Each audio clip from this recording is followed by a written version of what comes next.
This is CRM Audio, the Microsoft Dynamics CRM podcast, with George Dubinsky, Joel Lindstrom, and Sean, the CRM Hobbit Tabor. CRM Audio, the Dynamics CRM podcast, is sponsored by KingswaySoft. They offer robust error handling and superior performance to streamline your development process and increase productivity. Their dynamic CRM tools simplify integration development work with easy-to-use development and scheduling processes. With their SSIS toolkit, your data integration can happen quickly and automatically so you don't have to worry about out-of-date records. The ultimate goal of the toolkit is to simplify data integration development work. By utilizing SSIS as your data integration platform, you can take advantage of the flexibility and power of SSIS ETL engine, which enables integration with virtually any application or data source that you may need to work with. We thank KingswaySoft for their support of CRM Audio. Okay. So, George, I was thinking that this was going to be a very slow news week with the beginning of the fiscal year, and so I was thinking, what should we talk about? And then boom, it's like the biggest story in a long time hit with the announcement of Dynamics 365. Indeed. We knew that something is going to happen. There were rumors behind closed doors that one of the rumors was that CRM as abbreviation is going to disappear over the time, and looks like it started to happen. So it's right. CRM becoming just a checkbox on the selection of the modules. Right. So if anybody listening hasn't heard, the announcement was kind of a combined bundle, if you will, including pieces of CRM, pieces of Dynamics AX, and Project Madeira, which I believe is currently Microsoft Nav based. I think I already kind of bashed Madeira for a bit, a couple episodes ago, but here we go. Yeah, it's. I didn't see that it's coming. It's coming out as a part of bigger picture.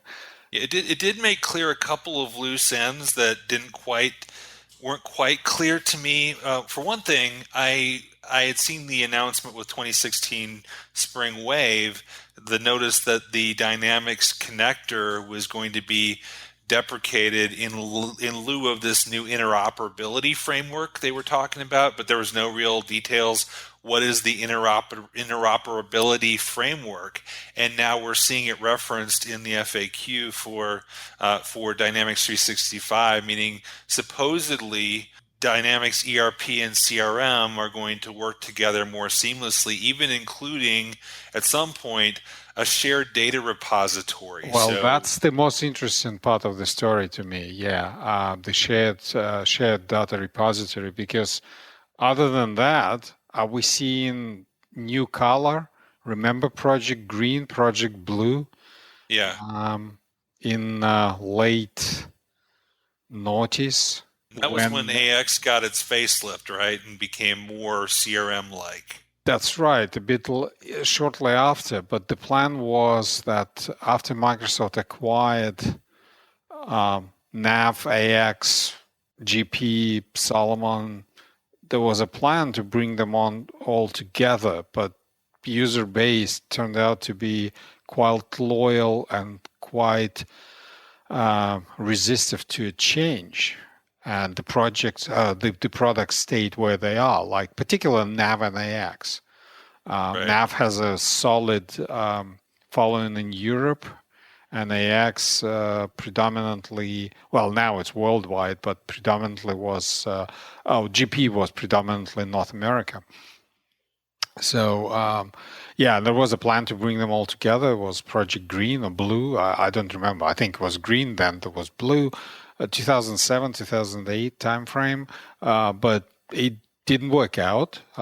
Users stayed where they are. Products received facelift, and now we're seeing the new phase.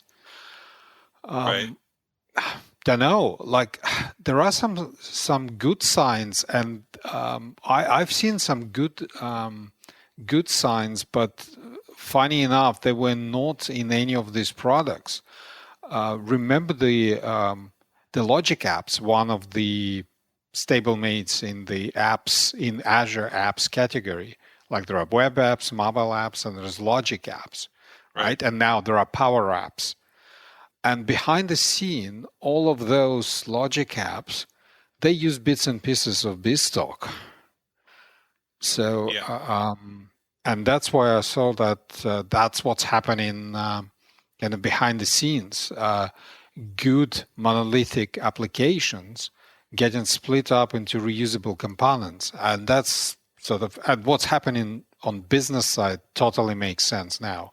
And that's where having a single data repository with both financials and CRM and having Power BI kind of as the analytical tool in there, that makes a lot of sense. And that I can see can be a very compelling case to be made there, and taking a lot of the work out of, especially if it's a complete data repository, removing a lot of integration need. And how long does it take to reload metadata for the mobile right now?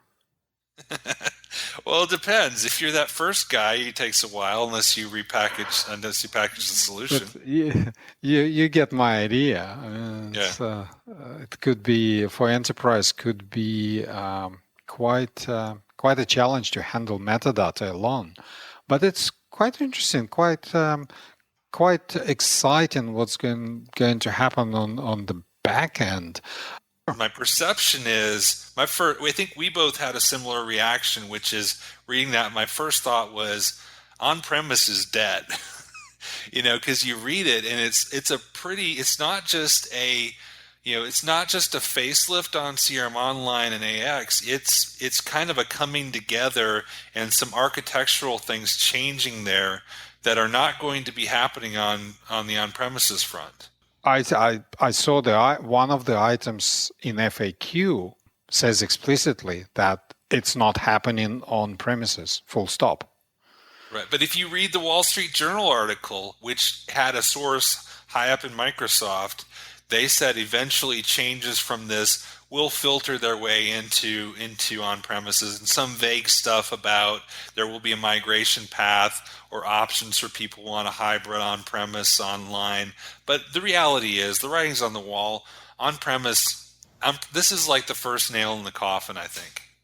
It could be the very similar story to what's happening to Azure.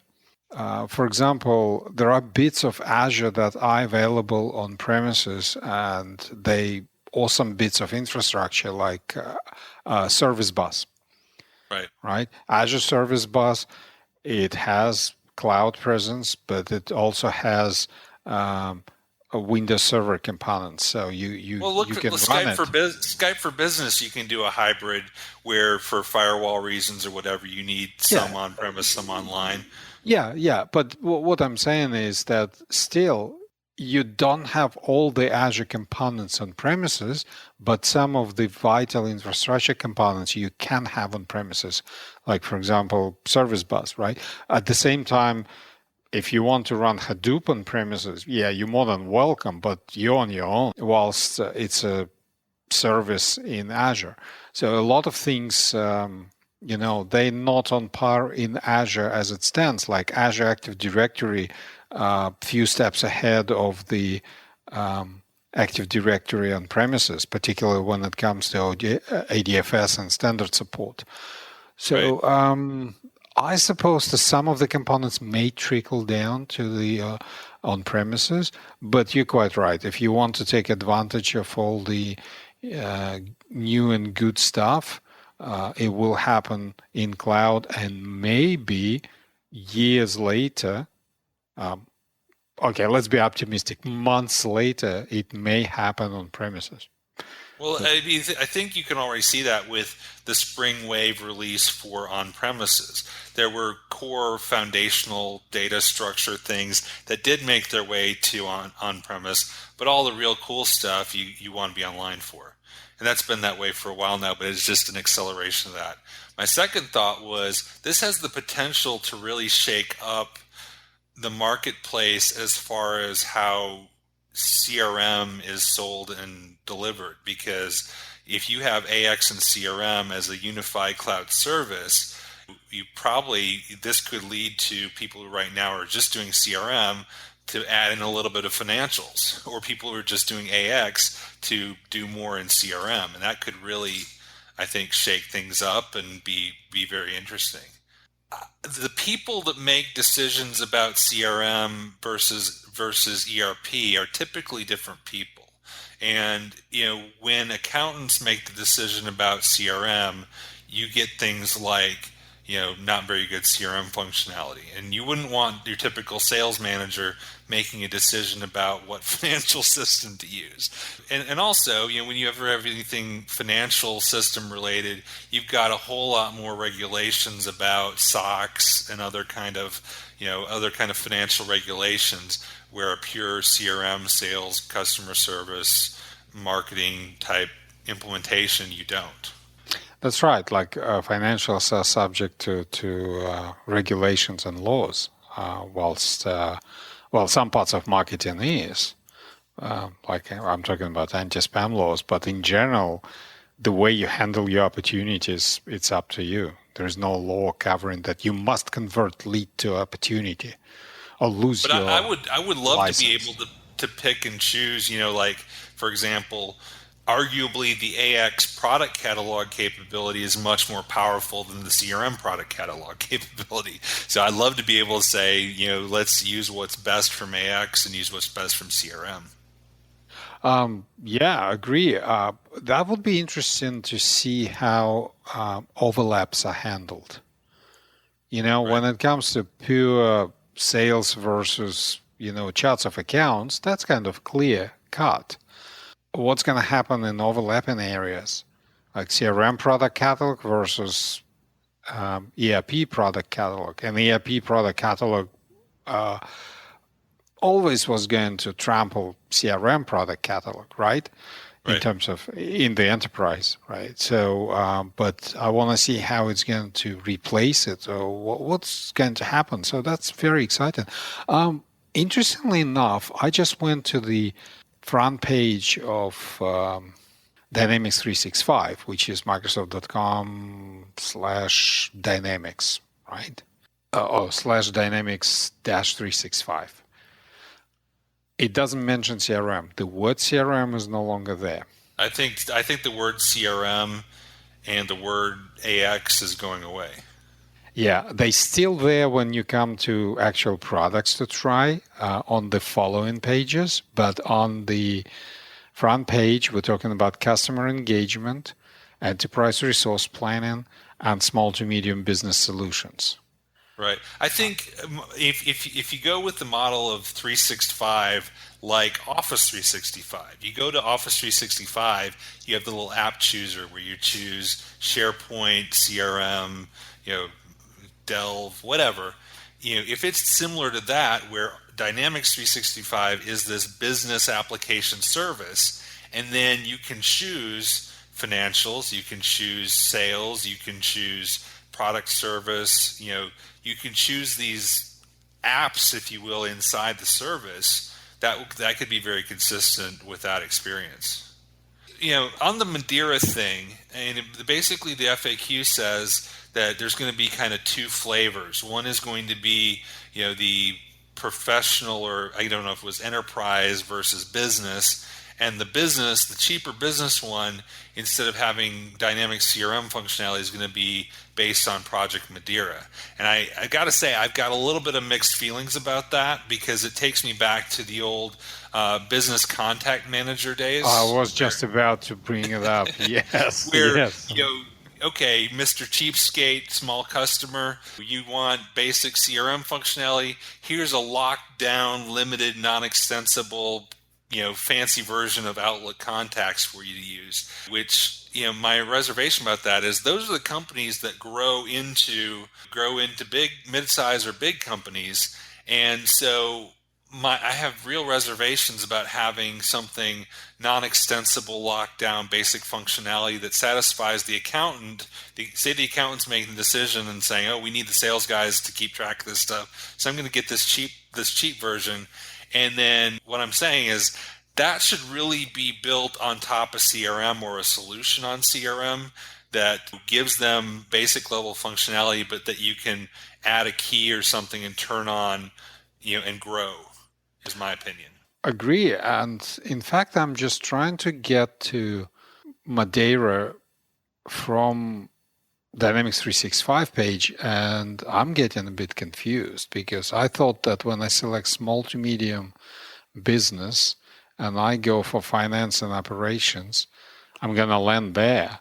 But it took me to GP test drive. So now I'm completely confused. And Madeira is actually an autonomous region of Portugal. So I don't know what that has to do with anything. It's actually a sweet wine. So if you use the basic CRM functionality, it will be like a sweet wine or a autonomous region of Portugal. Yeah, never taken seriously by people who appreciate good wine, right? So that's a cheap wine. Okay, I've got to think if you are a GPSL nav customer that the writing is kind of on the wall for you as well.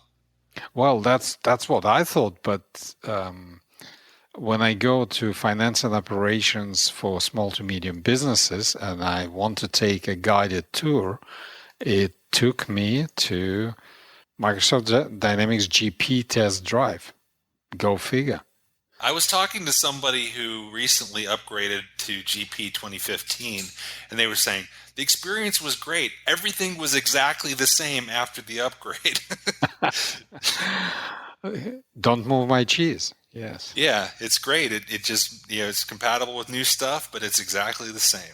I think it's exciting. My prediction, this is my prediction, speculation, not being connected to anybody on the inside track here, but my prediction is first release is just going to be a new license bundle.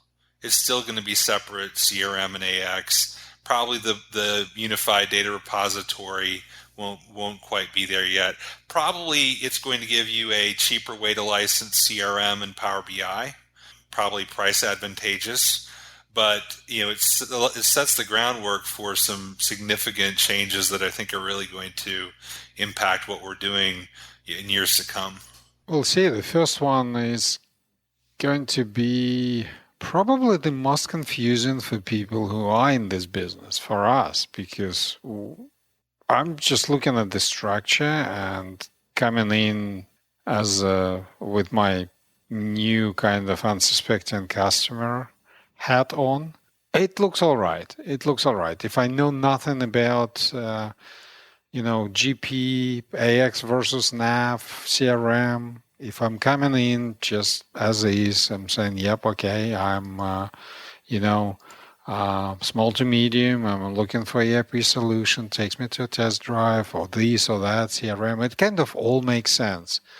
I think the biggest confusion is going to be for people who've been in this business for a number of years and who know all the components, and the confusion is, okay, which product catalog do we use? How can you bake in financials into CRM, and so on and so forth. So let's see how it developed. So far, it kind of makes sense. It brings together Office, Azure, infrastructure components, plus ERP, CRM. Idea does make sense. That's what I'm saying. Yeah, and I think the why are they doing this, to me, was answered best by the Wall Street Journal article. On the big picture, Dynamics only has like 5% or a little bit less than 5% of the total pie of CRM out there. Actually, we're still a little bit behind SAP and Oracle, and that's where the very large enterprises that use the integrated, financials and CRM packages, that's where I think this is most likely a play to. I think so, because I've seen, and you probably did too, quite a few implementations of Oracle, and the reason why customer chose Oracle CRM was that there were Oracle financials behind the scene. Right. It was a single integrated solution like ERP plus CRM. So that was one of the reasons that sort of addresses this. Probably is going to help to make inroads into larger enterprises. Right. All right. So let's talk about the other announcement, which was the Appsource. And Appsource is the new marketplace, if you will. Categories like sales and productivity and financials and retail and industry solutions, along with things like Power Apps and Power BI solutions, where you can sign in with your credentials and get a trial or allegedly purchase some things. I didn't see anything in there yet that you could actually buy. I saw a lot of trials. I saw a lot of large consulting companies and ISVs. I saw Documents Core Pack in there, all the Power Objects, Power Apps, Hitachi. We have some like a retail solution, more AX solutions there right now. But that's what I saw there right now. I have no idea about AX solutions, but as far as CRM is concerned, here's what I'm seeing. Any stuff that you can try is 3 ISVs, kind of high-profile ISVs, MS CRM add-ons, MTC, and Power Objects. All of them, they have a number of add-ons available for CRM. And obviously, there's been some work done prior to that to place all of their products as components available for you to try. Now, my understanding is Microsoft is not going to handle any billing. That's why you don't see any buy buttons. So you try it, and then it's up to you and vendor. So what Microsoft is going to handle is installation of the solution and appearance of the solution in the CRM management UI. Yeah. Okay. From that point, it's totally up to you to handle it. So there is nothing new. We're not seeing any new components. What, in fact, a bit kind of disappointing for me that it looks no different from a Pinpoint, a bit faster and probably better search and smaller selection, so less rubbish. But so far, I'm not getting any value out of it. Well, does Pinpoint install the solution directly? No, that was the only difference. CRM Online? No. Okay. And this one, there is one solution you can get. It's called Coffee Sender. Coffee Sender allows promotional emailing of a $5 Starbucks e-gift card to prospects and clients. Brilliant. Oh, wow. Okay. And I saw a couple, that didn't appear to be from, major partners. Like there was one for SMS, sending SMS messages. That was Power SMS. No, there was another one. I saw another SMS one, I think. Anyway, but you're right. You probably saw, we have SMS solution, but it's not there yet in Appsource, but it will be. This is actually exciting bit. I started reading. I didn't have time to read in details, but I started reading what would it take for ISV to list the product. And I have to say that with the new solution model, so the managed solution support ability install and install, there is a process to go through. There is a sandbox to kind of test things out. So it looks like a kind of typical application store approval process. So it will be, hopefully, a good and straightforward experience for ISVs to add their applications. And what I had heard is that Microsoft had hired somebody from Salesforce App Exchange that to help them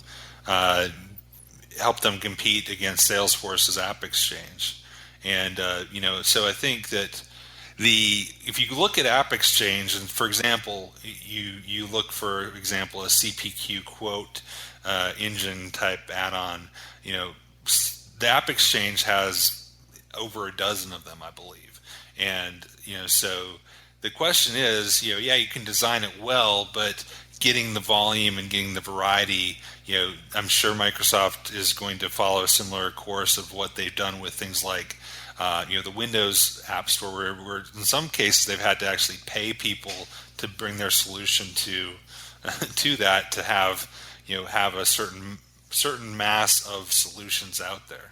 Yeah. Swiss salary 365 payroll. Interesting. Yeah, there's a few miscellaneous ones, and in looking at what's in there, I believe that a lot of this grew out of what's called the cloud solution provider, which allows a partner to have their solution be hosted, and there, and can actually then the partner can sell somebody CRM Online, and they can get it with their solution already provisioned in there. So if you've got an industry solution for manufacturing, your customer it's almost like reselling CRM Online and getting it pre-configured with your specific solution in there. Oh, interesting. Yeah, that would be interesting. Now, what is confusing is that why all the applications are called super grid package, group calendar, you name it. And then there is a trial for field service with the try button. Is that just a case of mislabeling, or there is more to it? It's not a field service that you try. It's the trial for field service that you try. Yeah. But I wonder if there is more to it. I mean, if there's kind of case of mislabeling turns out to be a case of different licensing, because all other components you deal with the vendor, right? This one you deal with Microsoft, so there will be a different licensing model, different licensing requirements, and we still unsure if and how they're going to be enforced. But when you install trial for field service, you get solution called trial for field service. At what point in time it magically replaced with the field service? Yes, if you license it, does that solution, or is there another solution you import that unlocks everything? On top of that, yeah. So that's, you replace field service, you replace trial for field service with the field service solution. That is unlocked version and sort of has more to it. So that's interesting. I'm not sure how that works, but as part of my brain, or rather ISV part of my brain, is curious how they're going to handle that. And so let's look at and I would, along those lines, my hope is that where currently you go to Office 365 Management Console and install those solutions like Voice of the Customer and Field Service and things like that, hopefully that transitions over to Appsource, and then at least you're getting people getting traffic over there to get those solutions, and then seeing, there's this other solution, let's try that one out too. Ooh. So let's look at the criticism that the marketplace, the much maligned marketplace, received, and contrast that with what we're seeing and what you've seen with the requirements to get on Appsource. I mean, the marketplace was a pretty resounding failure, and some of the criticism was the instructions or the way you got onto the marketplace were really kind of cryptic. Like, didn't it require you to have so many positive reviews in Pinpoint to get on the marketplace? I think so. Oh, you mean to list your solution application company? That was really confusing. What are you listing? Are you listing solution? Are you listing the add-on? Are you listing the company? I remember certain ISVs that I'm not going to name here actually paying people to go give them five-star ratings so they would have enough to get to that next level. The other part, which kind of linked to that is regional dependencies. I think you had to list your application like in every region, and search didn't quite work between the regions. Yeah, search didn't work, and also the marketplace was just hard to find in CRM. It wasn't prominently displayed, and so you really had to look for it to get there. And then once you got there, search didn't work consistently, and you would get a bunch of company listings and not really find what you were looking for. It looks like this has addressed a number of those criticisms, like there's a clearer path to get listed. There's also, hopefully this will be more prominent within the Dynamics 365 world, and search is clean, and they've got nice categorization and filtering and everything. And the ability to get a solution and install it seems really straightforward.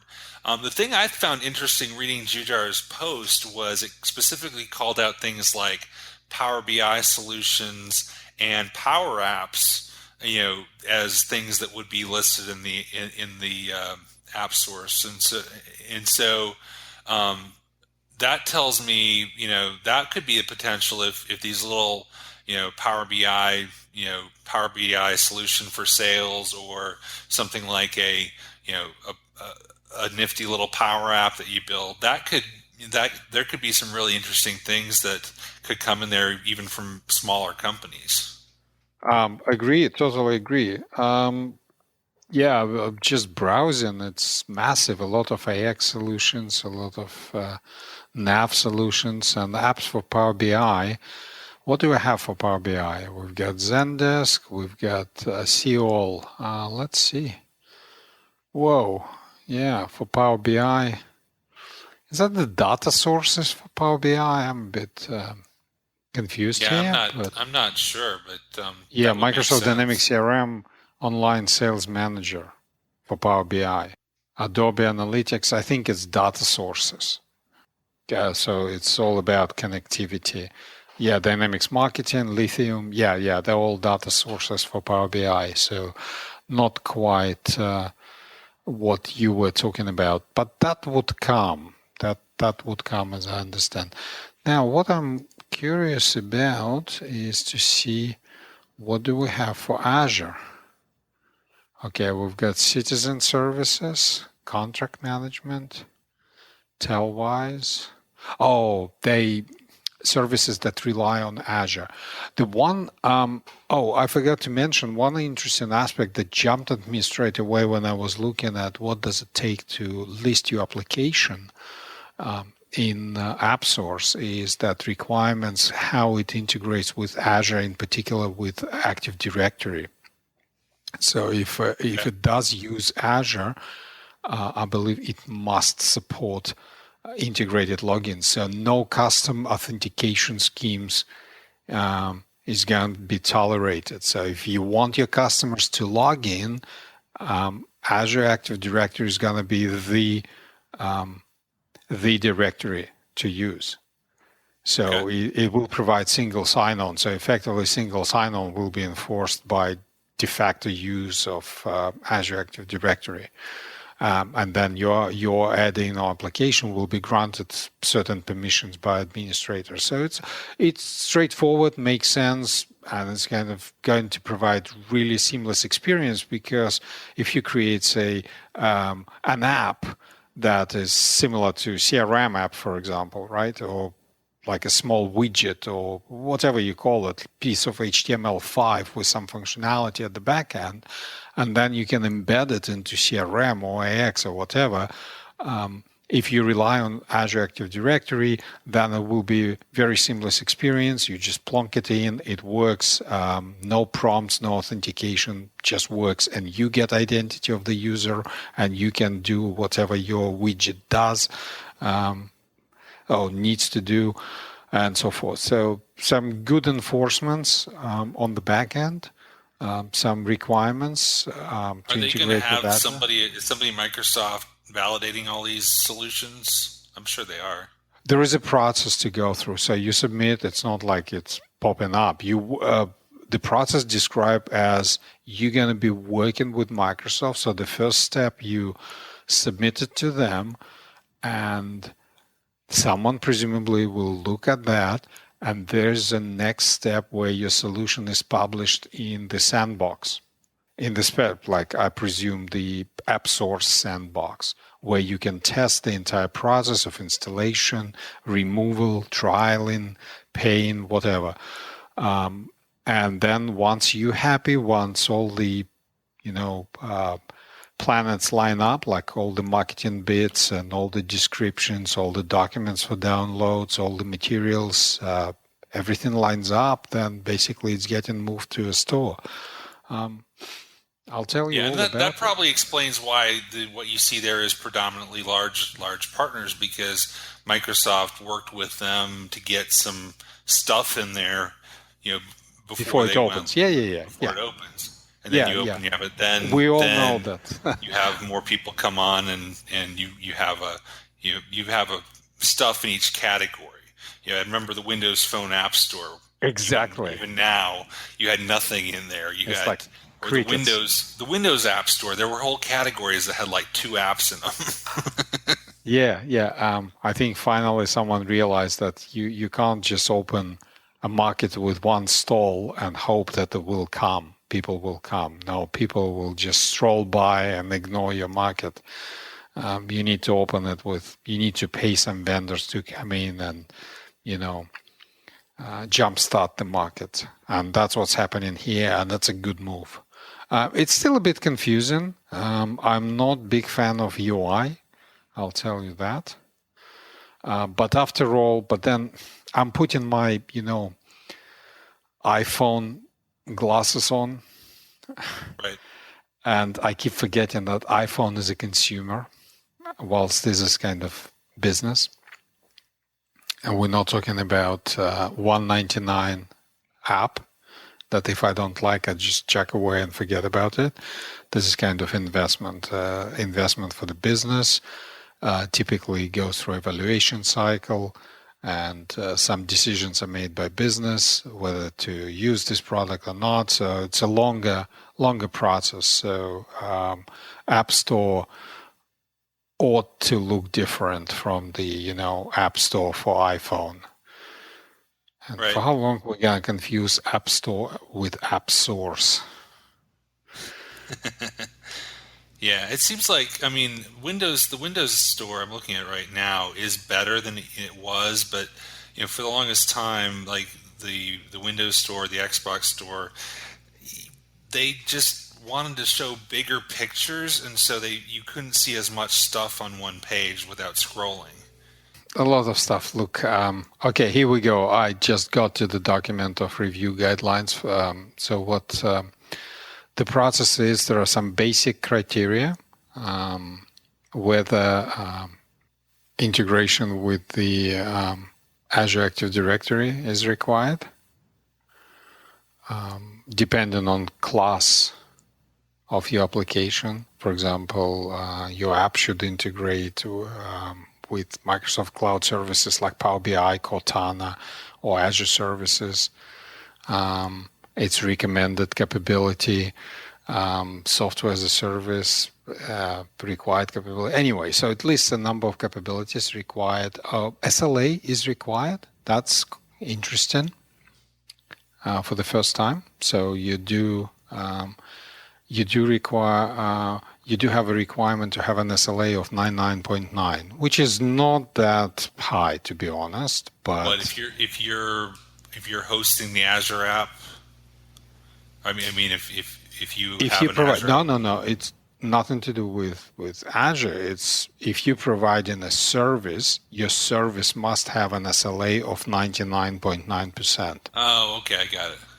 Okay, and you must have support, and you must have a free trial period.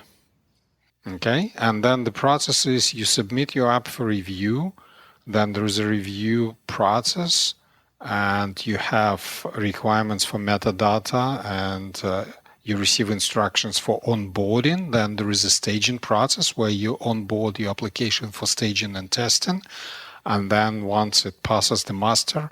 I was going to say, just kind of tie this up. I think on a whole, we both feel pretty positive about Dynamics 365.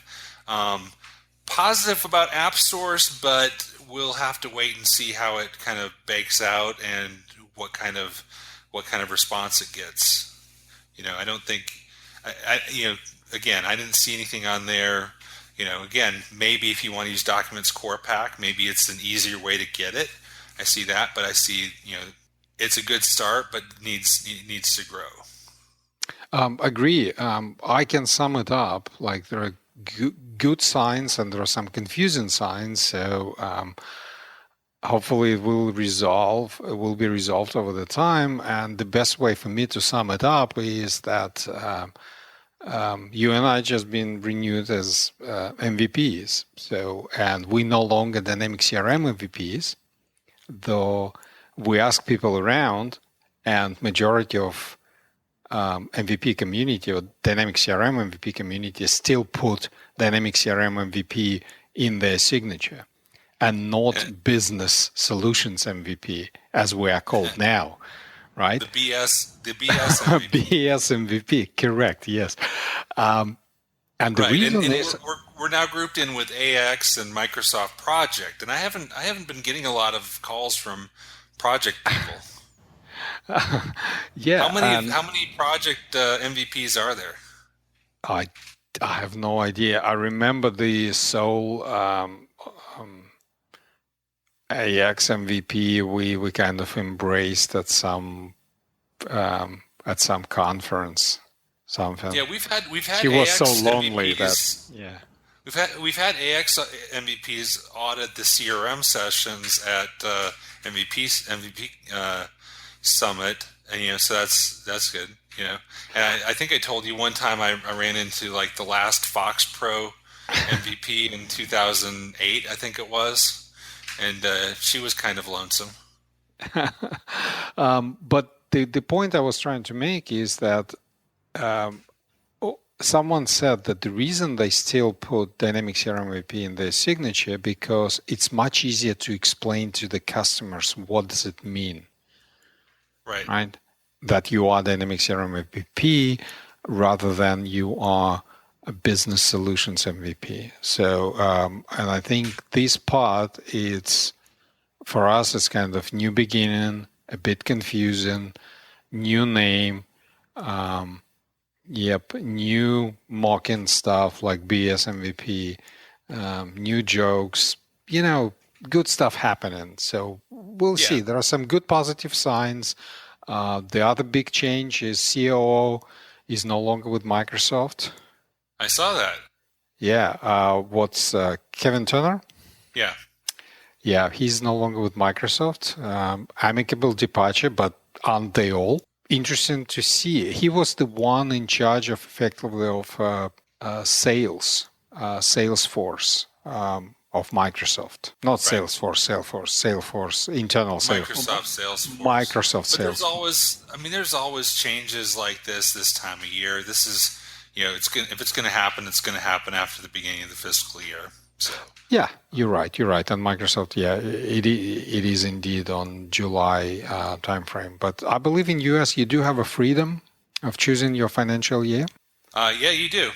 Yeah, because you don't have that in Australia. No. I think if you have international representation, you can opt to report with the parent or sibling entity if it's like international entity like Microsoft. But if you are Australian incorporated company or what we call proprietary limited company, LLC in your speak, then you don't have a choice. It's July to June. Well, I worked in sales early in my career for a company who fiscal year ended with the calendar year. And that always made the end of the year holidays very stressful if we weren't at our number. So, that's probably one of the reasons because fiscal year mid-year makes sense because now you have the fiscal year is over. Quarter from now you've got reporting done. Then there's a new year. Then quarter from that you will have the tax returns to be done. Like company tax returns are due in about 6 to 9 months after the end of the year. So, and then there's another year. So it kind of makes sense. Keep you busy and steady. Anyway, but we digressing. So Yeah. But I think the move to business solutions and bringing together Dynamics 365, what I like to see is it's a consistent theme. It's execution on a consistent story. Whereas we having totally separate products that integrating together, requires a custom integration. It speaks well for the long-term vision of Nadella and other people working for him, that these things Microsoft is finally starting to execute consistently on this stuff and bring these different things together. People bring up Yammer and other things where there's been things that haven't worked out, and it feels like the writing on the wall is that this is going in the right direction, and so I feel generally positive about it. Absolutely, absolutely, and to me, one of the biggest values, let's see how it's developed, is integrated metadata. So there are hints that that's the direction it's going to happen, and this is very exciting bit that you can have an integrated metadata at the back end. So there is no the connector for AX is dead because in the future there will be no need for connector. What do you think from Australian companies or companies other parts of the world you've worked with is the market appetite for cloud-based ERP? That has always seemed to me to be one of the last vestiges where people felt pretty strongly this needs to be in our network and secure. It's our financial data. Look, let's take a notch down and take it from ERP to simple accounting. Our sibling company of my company, the sibling company is accountants, and they just moved the entire practice to cloud-based accounting system. And we're talking about accountants practice, so they manage accounts for other people. So they move the entire practice to the cloud base, and they're moving every single client to the cloud-based accounting. And whilst that's true. I know there's a lot of small businesses that use QuickBooks Online and stuff too. Yeah. Very, very similar. But we're talking about like Uber accounting. It's not accounting for small business. It's accountants for small business doing everything online as well. Got it. So it's like an extra step. It's not quite ERP, but I know businesses, we have customers who manufacture. They actually manufacture the, in shopping centers, you've got those navigation panels. The map that shows you where you are in the store. Yeah, electronic maps and navigation. So they manufacture those and install them in shopping centers, and it's quite involved, and like indoor GPS systems, and it's very exciting area, interesting, technologically challenging area. But we have a customer, a CRM customer, who manufactures those panels, and they do have the entire registry of the spare parts and assembly and everything inside the cloud accounting system. So in fact, they kind of run their ERP system there. It's more of an inventory than ERP, but it's it's medium-sized company, so reasonable-sized company, and they do their operations in the cloud. So I don't know about appetite, but the move is definitely there. Starts with accounting, and then I would have never believed it 3, 4, 5 years ago, but I think that the recent waves, or it seems like the never-ending waves of breaches that we see, a lot of those systems that are breached are on-premises systems, and a lot of people are waking up to the fact that Microsoft or Salesforce or whatever can better secure a data center than I can. And it's a bit more reliable, and the backups are available. So, we move in a lot of systems. We do have our private cloud, but we move in a lot of those to Azure and to AWS. And I keep saying to the customers and to whoever is willing to listen that it costs me a bit more than private cloud, but I better sleep at night. Right. I'd have to pay somebody like me to be up at 2 o'clock in the morning securing it versus, versus having Microsoft do it. And so on the whole, that causes. I think the other thing is, where the timing is right for this kind of thing, is the fact that Microsoft now has data centers in all these places they didn't used to. Canada, Australia, India, and all those pieces are finally there. So they pretty much have universal representation and data center availability. And so this kind of thing, the move to a Dynamics 365, there's no geographic restriction for that. Yeah, I'm kind of waiting for data center in some way exotic, like Greenland or. Is there an Iceland data center? Yeah, could be, but Antarctica. I wonder if the Project Madeira data center is actually hosted on Madeira. That would be interesting. Got a bunch of technicians sitting there without a lot to do, drinking some Madeira wine. Is that the prerequisite? Like, you must be Madeira drinker. Exactly. This has been CRM Audio, the Microsoft Dynamics CRM podcast. You can hear previous episodes on our website, crm.audio. Subscribe to our podcast on iTunes, follow us on Twitter at CRM Audio, or leave us a comment on our Facebook page, facebook.com/CRM podcast. If you have any topic suggestions or questions that you would like for us to answer on a future episode, please drop us an email at voice@crm.audio.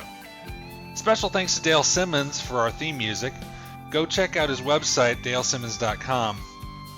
Please join us next time on CRM Audio.